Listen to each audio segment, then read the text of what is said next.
What's up, everybody? A quick video that we wanted to make was talking about the finale to House of the Dragon. I don't have a whole lot of time to do like the last 4 episodes. We had already recorded a thing with Jim from Fantasy for the Ages about the first 4 episodes, but this week and next week and honestly the week after that is pretty crazy for me, so I don't have a lot of time to do another one of those. Maybe when things settle down a bit, I'll get back with Jim and we'll do a big episode for that. But Sam was saying right before we were about to record our discussion on Ninth House, which you can probably check out, I'd say probably a week or 2 from now if you're watching on YouTube. She was saying that she wanted to talk about the finale for House of the Dragons. So we're going to get into that. Obviously, it's going to be very spoilery, so if you have not seen it, then go do that before watching this video. But welcome. All our links are in the description if you want to reach out to us or whatever. And also, don't spoil the book in the comments. I haven't read the book. I don't know about you, Sam, but I have not read Fire and Blood. Is that what it is? I've read just the Game of Thrones books, like the original ones. I haven't read any like a history of them or anything. So okay, cool, yeah. So we're in the same spot. So don't spoil anything if you know how House of the Dragon ends, guys.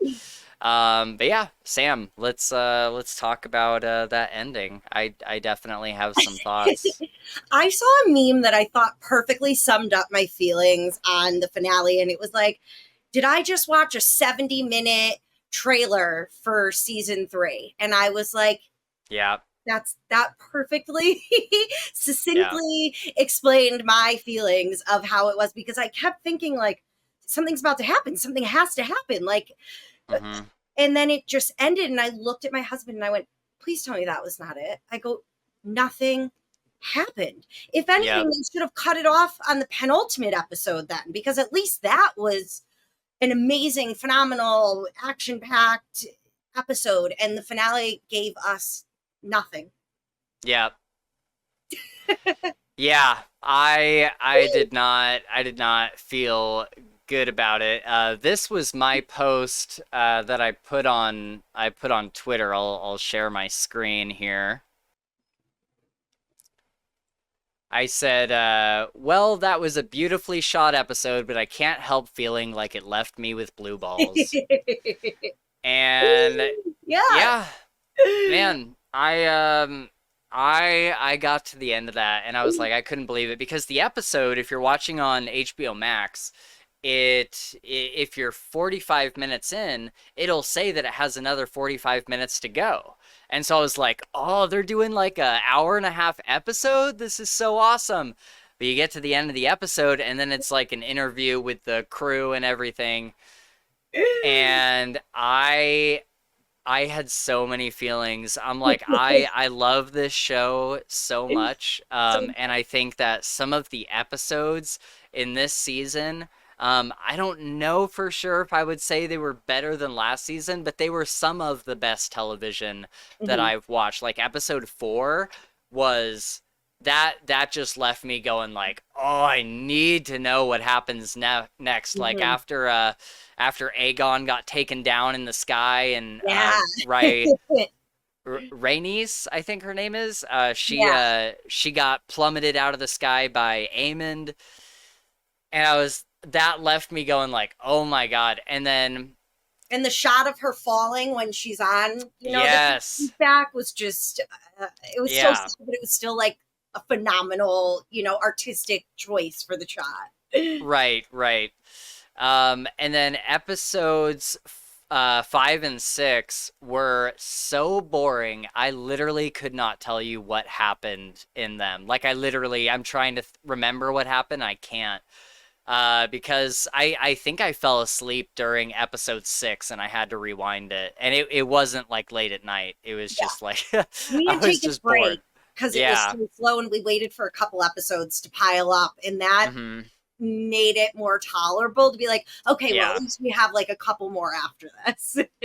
Yeah, I did not really like those episodes at all. I did like the part of I think it's episode 6, where at the end, Corliss's bastard son just flies in on the dragon, and Rhaenyra is there, and she's like, at first she's like really upset, and I thought this scene in particular was amazing acting. Like I have seen such good acting in this show, but I think this scene in particular was Mhm. like both of these actors and actresses, like just phenomenal talent, because they both fly in, and at first she's all like aggro, like, what are you doing with this dragon? Like, why do you have this? Like, freaking out.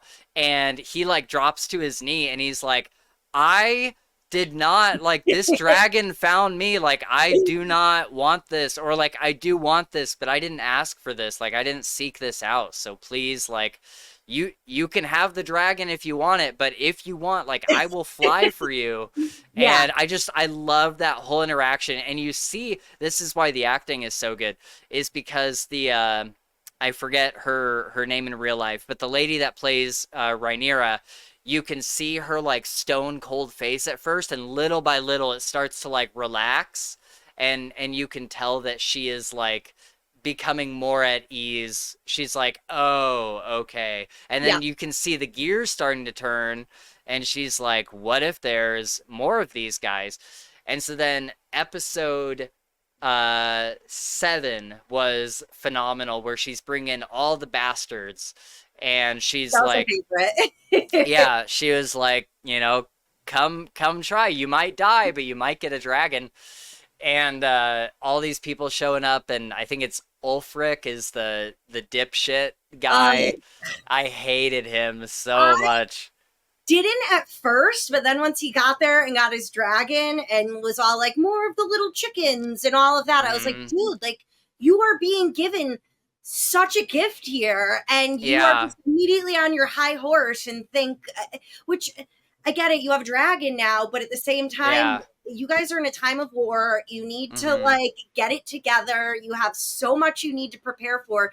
Everyone else who has a dragon has been flying them for God knows how long at this point. You Yeah. and just have a little respect. Right. Yeah, for sure.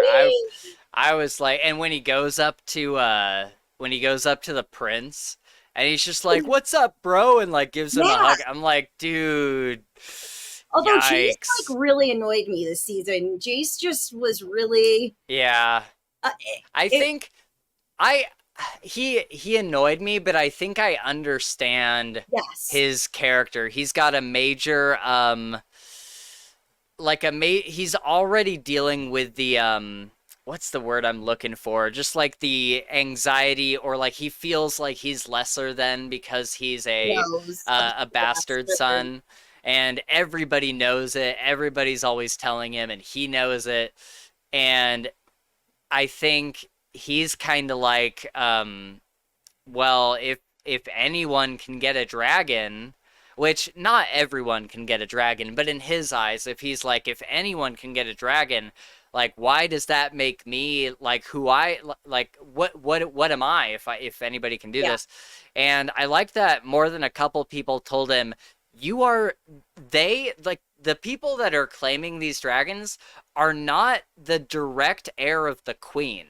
Like, you are the son of the queen of Game of Thrones or Yes, whatever. Like, you know you what I mean? Like, out of the queen, okay? Like that yeah, heritage is not, in yeah, question in any way. That's the Targaryen blood. right. Did it remind you in a way of like Jason Rhaenyra's relationship of Adeline and Dalinar? Where the child Hmm. means well, but they're questioning this parent who has so much experience in this field. And it's kind of like, I understand where your worries are coming from, but I also have a lot more experience, and you should trust me Hmm. in the decisions I'm making. Yeah, but I think Adeline was always at the end of it, he was always like, "Okay, I trust you." I unless I missed something. I think he was usually pretty good about like, he would like argue a little bit, but then he'd be like, "Okay, I'll follow Yeah. your lead or whatever." But Mhm.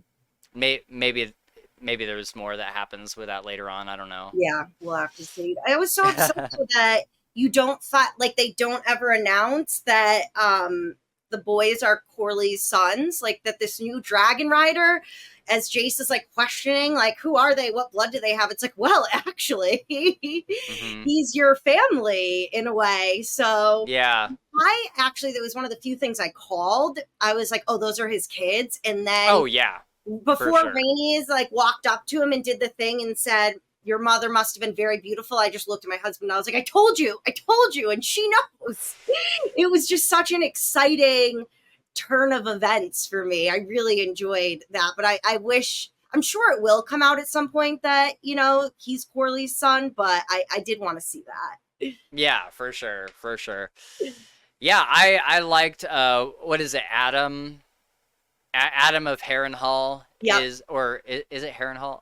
Yeah, that one, the guy that has the dragon. I really liked him as a character. I feel like he's like more. I mean, both of them are kind of soft spoken until the other one blows up, but like they're both like very respectful. They're very like cordial. Like I like them I love that. as characters. Yeah. And then I loved the scene where I don't know the other one's name. He's like a bigger dude, and he's talking with Corlys, and Corlys is like, I forget what Corlys is asking him to do, but he's like, no, you were never there for Oh, me, and like you came walking through the market with your new son. wife Yeah. and your children, and you Buy would them get sweetmeats. yeah, you would buy them sweetmeats, and I always wondered what it felt like for them to have a dad who cared. I was like, oh my Didn't that God, kill that you is to realize, crushing. yeah, that he had just completely ignored their existence, even though they were living in very close Mm-hmm. proximity. And then you just want to come in their lives when they're adults and have made Mm-hmm. everything for themselves and expect them to be grateful for the Right. nothing that you gave them other than like your genetics. Yeah, I'll be honest. I expected Corliss to be better than that I for thought he was sure. more honorable. Yeah. I thought he was more honorable, and I wonder if Rainey's knew of them the whole time, or if she only found Mm, out about them in that moment that we saw. Because I yeah. almost found it hard to believe that she would let him, especially after their mother died. I don't. I think she's very much like Rhaenyra. I don't Yeah, think she would have let him. just write Yeah. them off. Like she would have made. Yeah. Yeah, that's how I felt, and I there's just so much you could unpack from all of it. God, man, if you like the whole like bastard son thing, you have got to read King's Dark Tidings. I am so Really, like, oh man, it's got such a good storyline with that. who's that? Is that Um, like Kelcade? yes. It is okay. Yeah.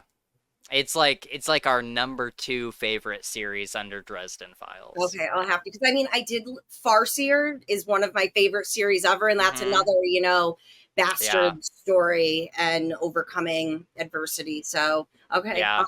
if I Yeah, ever yeah. have the time, I haven't Right, really. I know. I know. We gotta do a reread for the podcast sometime.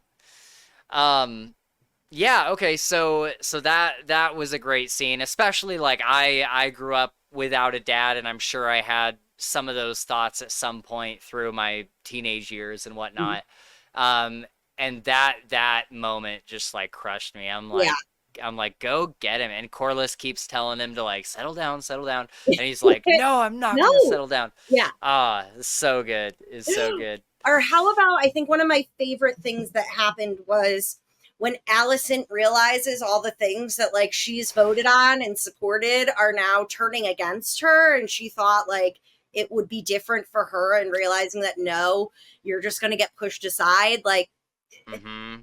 it, That was kind of her whole like story arc this season, was realizing how little she has to do with anything now. yeah, And man, yeah, it was interesting because there are times where like I feel for her. I definitely can't be on Team Green. I don't think I could ever be like on that side. But there were moments. There were yes, moments where I'm like, "Oh, Allison, you poor lady." yeah, And then other moments where I just wanted to like kick her off a cliff. yeah. Well, Um, this is what you get. Yeah, this is what you get. Oh man. And like I loved what they did in this season with them, after the ending of the first season, them being in two separate places and then having these occasional like secret meetups. Hmm. And I was just like, "Ooh, I like this," because you can tell that when it's just the two of them in a room, when it's just the two of them, they can almost agree. They're right there. They're so Yeah. close, but given the context of everybody else around them and how large the scale of this whole conflict has Yeah. gotten, there's really no coming back from it. There's You know just that not. saying, you can't unring a bell? It's like that. Right. Oh The bell yeah. has been rung. The cards have been laid. You guys have made Mm-hmm. your choices, and there is no going back on some things at this point. There's just nothing Yeah. you can do about it. It's got bigger than you and your original feud with each other. And I mean, Yeah. the way Rhaenyra played the Red Keep so perfectly with like sending in all the supplies and then sending out the notices, like anybody who has the blood in them. I mean, I loved when, what's the girl who was with Damon at one point and now she's like Rhaenyra's advisor, I don't and, remember her name, but I know who you're talking about. and she told her like, okay, just because like you have your royal lines in your family, I could tell you there's been thousands of bastards with like the Targaryens and family members who have come through the pleasure houses and all of that. And I that was really interesting because it's something happens, but until Yeah. it's said and you think of the way it can trickle out from even just one, Yeah. um, and how it was and leading up to the Rhaenyra calling everyone to select the dragons. I thought that was another interesting piece of lore to kind of throw in there. For sure. For Yeah. sure. Um, yeah, so let's talk about as we kind of wrap up here, let's talk about Damon's one of my favorite parts. So let me say this. The ending, the final episode for the season was good. I enjoyed it, but it was the ending of the episode that really like pissed me off. But let's go back a little bit and talk about Damon bowing the knee to Rhaenyra, because I think this was like a whole plot thread. They have this big fight at the near the beginning of the season. Yeah, very early. Um, and then he goes off to Harrenhal to do you ever get in like a big enough, and you're married, I'm sure this has happened, where you get in a big enough fight and you're like, I just need space, whether it's going away for the weekend or going away for the day, or like I'm gonna go to my mom's house or something like that. Like there those fights do happen, and I feel like that's what this was for Damon, where they get in a big enough fight where he's like, I just need to go and I need to focus on building an army and clear my head a little bit. And I don't think that was like his initial motivation, but that's kind of what it resembled, right? Yeah. And so he goes out to Harrenhal, and it's this crazy place that's like haunted. I still don't fully understand what is going on with it. Yeah. Um, and he like goes out there and he's dealing with these two clans that like hate each other, and finally he gets them to unite, except one of them was like, I want his head. Yeah. And so Damon has to like behead the other guy, and then I'm assuming they mesh now. Um, and so that was a fun plot line, and then hit Damon and the witch and all of her like kind of life lessons sort of things that she does with him, and then all leading up to the final little bit with her where she like kind of puts him into a trance. I forget exactly how it happens. He touch something and he sees all these the visions. the tree, the red, what are they called? Yeah, Werewoods, I think. I don't know, I didn't see Yeah, the she original. tells it, she's like sitting on his bed and he wakes up and she's like, "You're Yes, that's right. ready." and they walk out there. And by the way, I love that actress. If anybody watched Glow on Netflix, the girl wrestling show, it was one of my favorite shows. I was so upset when it got canceled after Okay, I didn't know who she was. she played Sheila the She-Wolf on Glow, Okay. and I freaking loved her on that. And I was when she first came on the first episode that she was in, I was like, I know this face. Why do I know this face? And so Oh, on interesting. IMDb, and I was like, oh my God, it's Sheila the She-Wolf. I was so excited to see her. And she did a great job, although I was just very confused on who she was. What was this Yeah. magic? Was this we didn't really get any answers. But I feel like she helped lead Damon to where he needed to be to get his head right in a way to be able to bow the knee to Rhaenyra. Right. Because I Yeah. think that's what his biggest struggle was, is that he thought he should have been the rightful heir and then king initially. And the visions show him like the story isn't about you. Like this goes way beyond you. And I think he needed this humbling moment because I've literally, this is gonna sound crazy, but I have been with Damon this entire time. I'm like, there's a part of me that has watched his character arc, like I get it. And I just like him as an actor. I never watched Doctor Who, yeah, Yeah. but I like him as an actor. And so this whole time he's been my guy, and especially like in this season and like probably towards the end of last season, he has just had this thing where he feels like he has been done wrong. And I totally get it. He doesn't like quite understand how the line of succession works, and I understand. But yeah, I've just been with him on this ride. I'm like, dude, I get your frustration. I Mhm. get that it sucks so much. And so watching him go through this was kind of great because he finally gets this humbling moment where he's just like, it's not me. It's not me. Yeah. And then she comes in, and that was just such a beautiful scene. I'm like, Mhm. thank God the power couple is back together. Yes. And I liked how in his visions he was seeing his brother, and it was really great to have Patty, the actor who played Yes. him, back, because I always just loved him so much. But I So liked good. that in these visions Damon was having, Patty's there with the crown, and he like says something to the effect of, it's just a crown. Like it's not, the Yeah. crown doesn't make you king. Like, Yeah. or however it was. And I was like, see, Yeah. that's what Damon needed to hear. And hmm in that way, for him to finally understand, like, okay, just because I'm not the king doesn't Yeah. mean I can't still affect Right. change or what I want on a large scale. So I'm not going to screw this up for Rhaenyra and I together, and I'm Right. finally going to get it together. Yeah, yeah, I like that, and I think, if anything, again, I haven't seen all of Game of Thrones, the show. I saw the first Oh, couple really? seasons, Okay. but and I'm sure this is true for that show as well. But the biggest thing I've learned through House of the Dragon is that the people affecting the most change are not the people at the top. It's the guys Absolutely. like who's the long-haired guy that liked feet and Um, the Master of Whispers or whatever. yeah, I mean, it's just like in Game of Thrones where like Tyrion, who is not a Yeah, okay. major player until, he does become a major player eventually. But I've read, and I'm sure you have as well, a ton of books where people say, I don't want to be the king or the queen, because then King Stark Tidings, baby. King you Stark have to Tidings.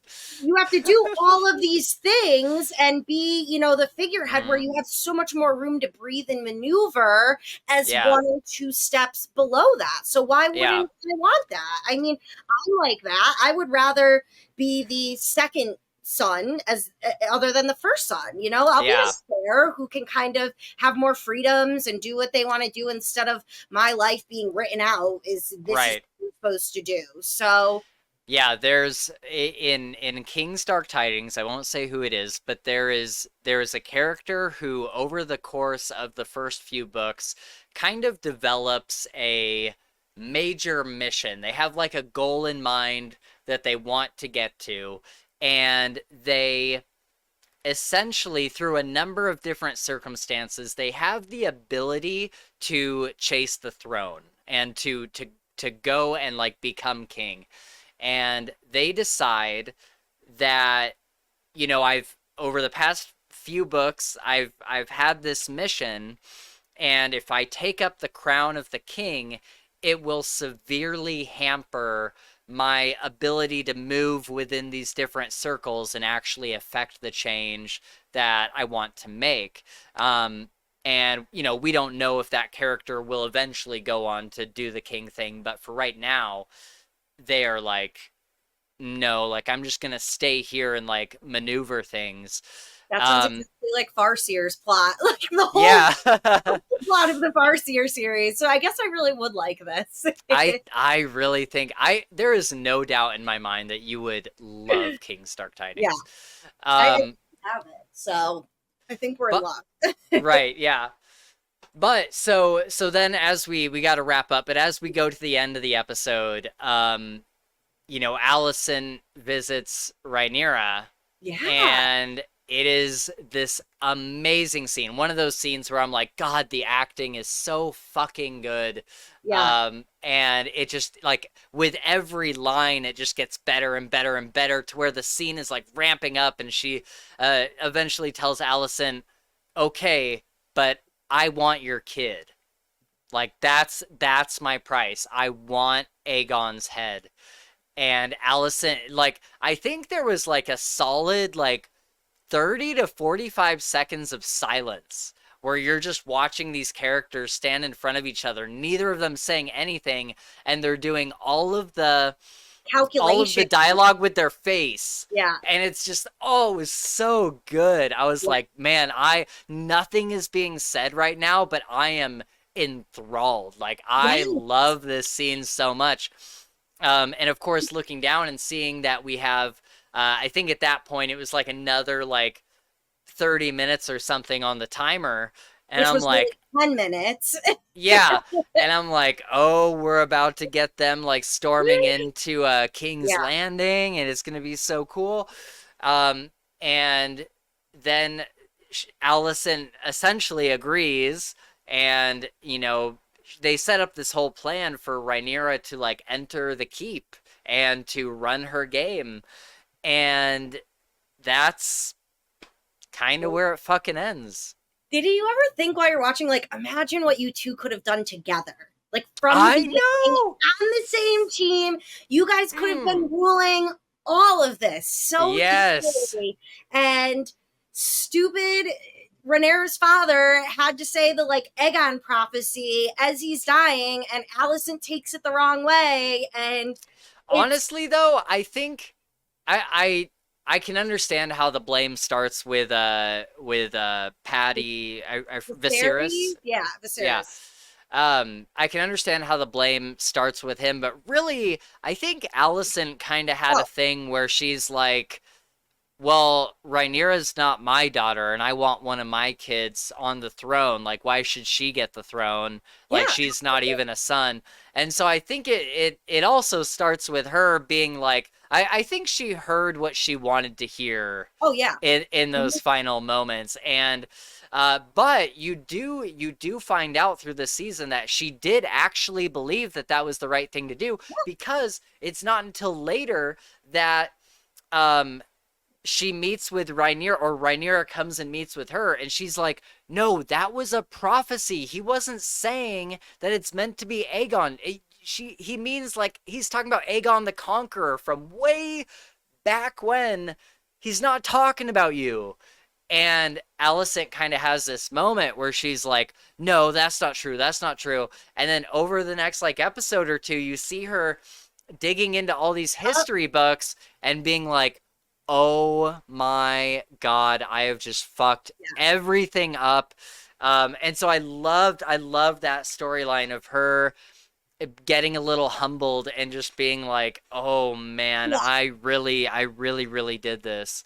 And I have Um, trouble like blanket hating Allison, mainly mhm. because when I think of the fact that Rhaenyra dropped her as soon as she found out she was going to marry her father, and when you live these very highborn, noble lives, it's a very isolating life. Even though you're surrounded by people at all times, you really can't trust anyone or many people at all. So Yeah. I could see why Allison turned out the way that she did and kind of wanted a little bit of revenge on Rhaenyra in a way. I mean, remember when Rhaenyra had her one son and Allison makes her immediately bring the child for her to see like minutes after she's given birth, and she's like walking through the castle and blood Yeah. is following her everywhere. I mean, Allison got nasty and vindictive even before the prophecy. Yeah.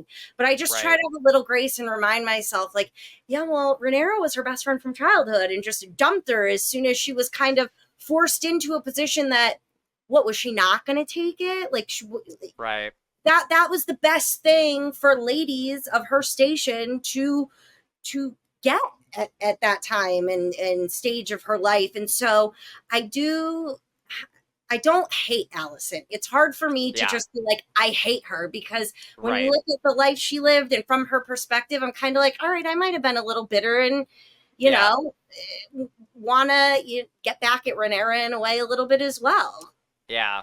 And I think that's the beautiful thing about this show and Game of Thrones. This really makes me want to go back and watch all the Game of Thrones. But I kind of want to read the books first. Oh, they're really Uh, good. but that's the thing, is like there are some people that are just like evil that are really hard to like Joffrey or something. Yeah. But even like, man, most of the people in the show, like, I wouldn't say I go back and forth on liking them and hating them, but I do. I see them as the complicated person they are, and I think that's what the show does so well. Is it Yeah. really, like, you really get a good look at what makes some of these people tick, and some of the things are not like, it's kind of hard to blame them in some situations. So Yeah. even the guy, even the guy that God, I'm forgetting his name, the master of whispers, the feet guy, Oh, um, some with an L. Loris, He's a, what do you call it? Isn't he a Lannister? Larry's. Larry's. I Okay, think it's Larry's. that's Yeah, yeah. okay. Let me see. Yeah, he even him, like there's certain scenes I do not like him, but there are certain scenes where I'm like, dang, Larry. this guy's been through a lot. Like, oh Yeah. man. Or how about by the Or when end he's connecting with, with sorry, when Aegon, and you feel yes, for Aegon, and then you're like, wait, he actually raped someone in season 1. Why do I feel bad for him just because his worst brother is now giving him a taste of his own medicine in the way of yeah, somebody controlling you? yeah, But that's the great thing about it, is it can mm-hmm, really make you stop and think like, okay, why do I feel bad for this monster? And right, it gives you so much, things that you can talk about and right, different viewpoints you can take on. And I think the main thing is that no one's perfect. right, right. Real quick before we go, what do you think of Aemond? He's the brother with the one eye. Yeah. I loved him in season 1 because I thought he would have been the better choice as opposed to Aegon. Aegon Oh just yeah. wanted to get drunk all day, sleep with women, and that was it. And I thought he would have been the better choice to succeed or whatever. Yeah. Succeed. Succeed Viserys. But Yeah. then you slowly kind of realize that no, he's the type of person that the more power he gets, it goes to his head, and he wants to see how he can exercise that. And then seeing his dragon compared to the other dragons, which I felt was like one of the first times we've ever seen side by side. Vagar, is that his dragon? Vagar? Yeah. I had, you read or you hear that his dragon is the biggest in the world, but when you see it, It is wild. wild. And I Dummy told thick. you how I struggle with picturing things when I'm reading. I need a source first, and then when I'm reading, I can picture that in my head. And that Yeah. was one of those moments where it's like, oh, you read one of these things, but until I get that visual and see it, it just makes so much more sense in the way that Mm-hmm. things are and why people are as scared as they are and Yeah. all of that. But he's a psychopath. He's a Yeah. psychopath, and he may not have been born a psychopath, but I think he's slowly turning into a tyrant, Hmm. one of the mad kings of old. And Do you think do you think that he's like a tyrant and it's all going to his head, or do you think that he's just way better at playing this whole game than everybody else? can't it be both? I guess. I don't, and maybe I need to rewatch some episodes, but I don't see him necessarily as like a super vindictive person. I think he's very cold, and I think that he is just taking whatever pieces off the board he can to get everything moving. I think he's like the assassin that gets things done. And I'd be interested to find out what kind of person he would be if this conflict never happened. Because maybe he has always just been this way, but I think I almost think that it's born out of this very intense conflict where people are expecting him to like get shit done. I don't know. I look at it as if this was a game of dodgeball and I was a team captain, he would have been probably my first pick. As that's who I want on my team, and I absolutely do not want to be on the team that is against him in any Right, right. way.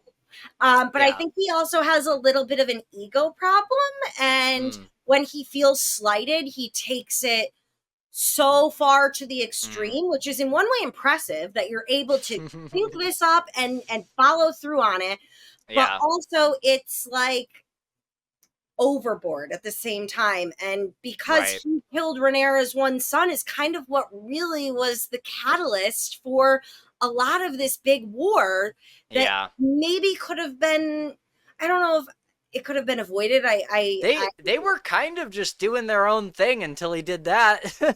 Yeah, so I mean, I think he is smart and he knows it, but sometimes he lets it get to his head a little bit too much. That's fair. That's fair. But I Well, love him as a character. yeah, yeah, he's great as a character. I love just like watching him. Like Yeah, I same. love just like Love seeing what he's gonna do next. it. Same. And he's just insanely cool. Who doesn't like an eye patch? And I Um, feel like in another world, he's somehow like Matt Smith's son with the way that they look alike to oh me. yeah, totally, totally. Well, as we wrap up here, let's talk about those final seconds of the episode because that was like it was literally one of those moments where I was like, "Wait, what? What?" I thought for sure. I was like, "Wait, so we don't get to see this until what a weird place to leave off. The better place to leave off probably would have been The last episode.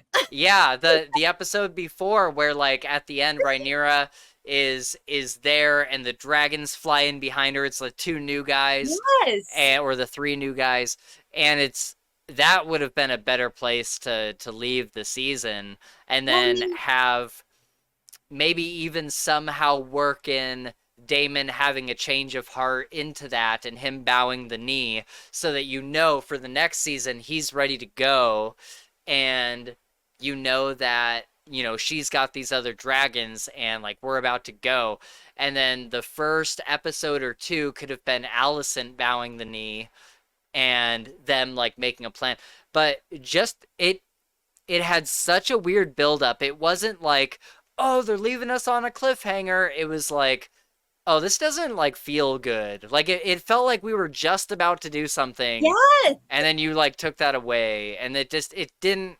It just there was something about it that did not feel good. Like I said, Blue Balls is the perfect Well, how analogy. about having us watch, who was it? Corley's and Rainy's daughter chase this rogue What dragon, was that? and then she finds the dragon, and then we never see. Yeah. I go, you gave us 2 episodes of her chasing this, what's the right, wild dragon? Yeah, like literally her just running through a field for scenes upon scenes. And I'm like, what are we doing? What are we doing here? And then she finds it, and then we don't see. Ugh. It was so frustrating. Like you said, it was so frustrating. Absolutely, that was like the best way to say it. Is I felt like it was building and building and building, and then all of a sudden I was like, wait, that's it? That's no payoff at all. Right.